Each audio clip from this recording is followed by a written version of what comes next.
ফের হাতির তাণ্ডবে ক্ষতিগ্রস্ত হলেন বাঁকুড়ার কৃষকরা। পাত্রসাহের পর এবার বিষ্ণুপুরের বাঁকাদহ রেঞ্জের আধকাটা এলাকায় প্রায় 50 থেকে 60টি হাতির একটি দল শতাধিক সবজি জমিতে তাণ্ডব চালিয়েছে।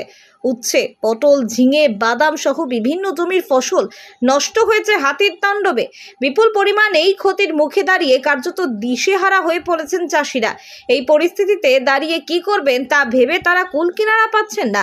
তবে হাতির দলের তাণ্ডবের পেছনে বন দপ্তরের গাফিলতি রয়েছে বলেই মনে করা হচ্ছে, যে কারণে সরকারিভাবে ক্ষতিপূরণের আর্জি জানিয়েছেন ক্ষতিগ্রস্ত চাষিরা। কালকে রাত্রি 11টার সময় বন হাতি মোটামুটি 50-60টা হাতি এসে বাড়িতে ঢুকে যায়। পটল, লাউ, কুঁদরি, শসা, ইঁচড়, তারপর হচ্ছে বাদাম, এসব তছনছ করে দিয়ে চলে গেছে।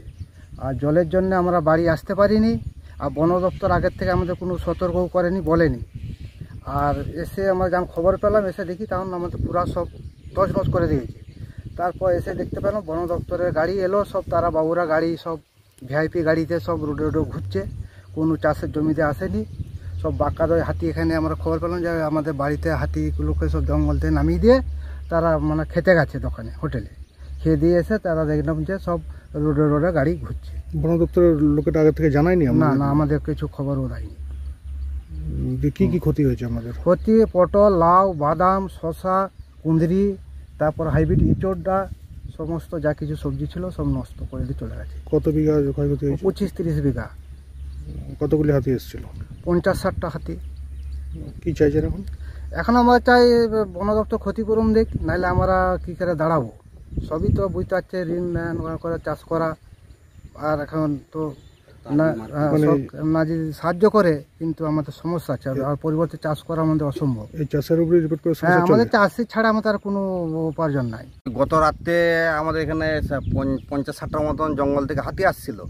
আসার পরে যে ফসল নষ্ট করে দিয়েছে, এই ধরুন পটল, লাউ, তারপর বাদাম, তারপরে যে হাইব্রিড নিচড়ের চারা আছে, ওই চারা একটা চারা 160 টাকা করে দাম।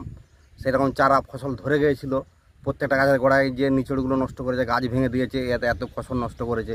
আমরা সব চাষি মানুষ, এরকম ঋণ ধার করে চাষবাস যে আমরা করি, তো এইগুলো এখন আমরা কীভাবে শোধ করবো, কীভাবে কি আমাদের যা জীবন জীবিকা হবে? এই তো সামান্য চাষের উপরেই আমাদের ছেলে মেয়ে নিয়ে জীবন জীবিকা করতে হয়। এখন বন দপ্তরের কাছে আমাদের অনুরোধ যে আমাদেরকে যদি এগুলো ক্ষতিপূরণ দেয়, আমাদের কিছু বাগানোর জন্য এই চাষবাসগুলো যদি বাগানো যায়, তাহলে হয়তো আমরা একটা কিছু সরাহা পাবো। আর নাহলে তো এইভাবে লন্ডভন্ড একদম করে দিয়েছে, একদম তো বিচ্ছিন্ন ব্যাপার করে দিয়েছে অতগুলো হাতির দল। তাহলে এইভাবে যদি চাষের নষ্ট করে দেয়, তাহলে আমরা কোন জায়গায় যাব, কীভাবে আমরা চলবো? তাহলে কি কি সবজি ছিল জমিতে? সবজি পটল আছে, তারপর দেখুন এই যে লাউ আছে, তারপরে ওই যে হাইব্রিড নিচড় যেটা, ওটা আমাদেরকে চারাটা কিনে লাগাতে হয়, 160 টাকা করে পিস লাই, তো ওর পেছনে খাটালি করতে হয়। সেই চারা হয়েছে, সেই হাইব্রিড চারাকে ভেঙে নষ্ট করে দিয়েছে, নিচড় নষ্ট করে দিয়েছে। এই পটল, লাউ, তারপর বাদাম, তারপর ধরুন এই যে কুঁদরি, সমস্ত মাচাগুলো, এই তো সবজির মাচাগুলো দেখতেই পাচ্ছেন। তো কতগুলি হাতি এসেছিল? ওই মোটামুটি ওই 60-65টার মতো হাতি এসেছিলো। বন দপ্তরের পক্ষ থেকেও জানানো হয়েছে, হাতির তাণ্ডবের ফলে ক্ষতিগ্রস্ত হওয়া সকল কৃষককে যথাযথ ক্ষতিপূরণ দেওয়া হবে, কিন্তু তার আগে ক্ষতিপূরণের বিষয়ে সরেজমিনে তদন্ত করা হবে। 47টা হাতি আমাদের বিষ্ণুপুর রেঞ্জ হয়ে বাঁকাদহ রেঞ্জ হয়ে রূপনারায়ণ ডিভিশনে প্রবেশ করেছেন। আর 22টার মতো এখনও আমাদের বাঁকাদহ রেঞ্জের আধকাটা বলে একটা জায়গা আছে, সেখানে অবস্থান করছেন।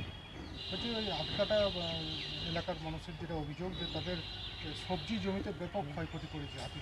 হ্যাঁ, হাতি যাওয়ার সময় হাতিটা অনেকটা স্প্লিট হয়ে গেছিলো, তো অনেকটা লম্বা হয়ে 3-4টা গ্রুপে ভাগ হয়ে গেছিলো। তো হ্যাঁ, কিছুটা সবজির ক্ষতি হয়েছে। তো যা ক্ষতি হয়েছে তার সম্পূর্ণ ক্ষতিপূরণ আমরা সরকারি নিয়ম অনুযায়ী দেবো।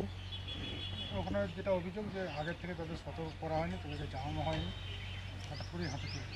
না, আমরা আগে থেকেই মাইকিং করে সমস্ত গ্রামে মাইকিং করেছি, মাইকিং করে জানানো হয়েছে যে হাতি আসছে, এবং অন্যান্য যারা ওখানে জনপ্রতিনিধি আছে তাদের মাধ্যমেও আমরা মেসেজ দিয়েছি। আমাদের এপিসির যারা প্রতিনিধি থাকেন তাদের মাধ্যমেও আমরা বলার চেষ্টা করেছি যে কোনোভাবেই যেন গ্রামের লোক যেন হাতির সামনে না আসে, এবং যারা ফসল আছে ফসলের থেকে যেন ওরা মানে ঠিকঠাকভাবে যেন ওরা মানে হাতি থেকে দূরে ডিস্টেন্স মেনটেন করেই যেন অবস্থান করে। এবং পুলিশ প্রশাসন থেকে শুরু করে সমস্ত ধরনের মানুষ উপস্থিত ছিলেন, এবং সবাই মিলে আমরা চেষ্টা করি যতটা ফসলের কম ক্ষতি হয় এবং গ্রামে যতটা কম ক্ষতি হয়, মানুষের সঙ্গে হাতির যেন সংঘর্ষ না হয়। কৃষকদের অভিযোগ যে যখন হাতি মুভমেন্ট হচ্ছিল এলাকায় যে জমিতে নেমে গেছে তারা বন বিভাগের কোনো লোককে দেখতে পাননি, বন বিভাগের লোক সামনে? না সবাই ছিলাম, ডিএফও সাহেবও ভোরবেলা পর্যন্ত ছিলেন, এডিও সাহেব ছিলেন, আমরা রেঞ্জ অফিসাররা সবাই ছিলাম, বিট অফিসার থেকে স্টাফ থেকে শুরু করে আমাদের যে স্কোয়াড সবাই আমরা উপস্থিত ছিলাম। তারা যা ক্ষয়ক্ষতি হয়েছে ক্ষতিপূরণের দাবি করছে। হ্যাঁ, আমরা সম্পূর্ণ ক্ষতিপূরণ দেবো। সরকার নিয়ম অনুযায়ী খুব শীঘ্রই যত তাড়াতাড়ি সম্ভব ইনকোয়ারি করে আমরা সমস্ত ক্ষতিপূরণ দেবো। পশ্চিমবঙ্গ সরকার অনুমোদিত স্বাস্থ্যসাথী মান্যতাপ্রাপ্ত রোগী পরিষেবার বিশ্বস্ত প্রতিষ্ঠান দামোদর হেলথ কেয়ার। এখানে রয়েছে semi modular OT, OPD, general medicine, gynaecology, gynae surgery, general surgery, orthopaedic surgery, ENT surgery, advance physiotherapy clinic, medicine বিভাগ, অ্যাডভান্স ডায়াগনোসিস সেন্টার সহ নানান পরিষেবা রয়েছে। 24 ঘন্টা লিফট পরিষেবা, এছাড়াও 24 ঘন্টায় থাকছে অ্যাম্বুলেন্স পরিষেবা, সাথে মেডিকেল ইন্স্যুরেন্সের মতো প্রয়োজনীয় সুবিধাও। এছাড়াও রয়েছে ওষুধের দোকান। ঠিকানা মিলমোড়, কতুলপুর, বাঁকুড়া। ফোন নাম্বার 9475240280 অথবা ফোন করুন 9475240290 এবং 9647180100 এই নম্বরে।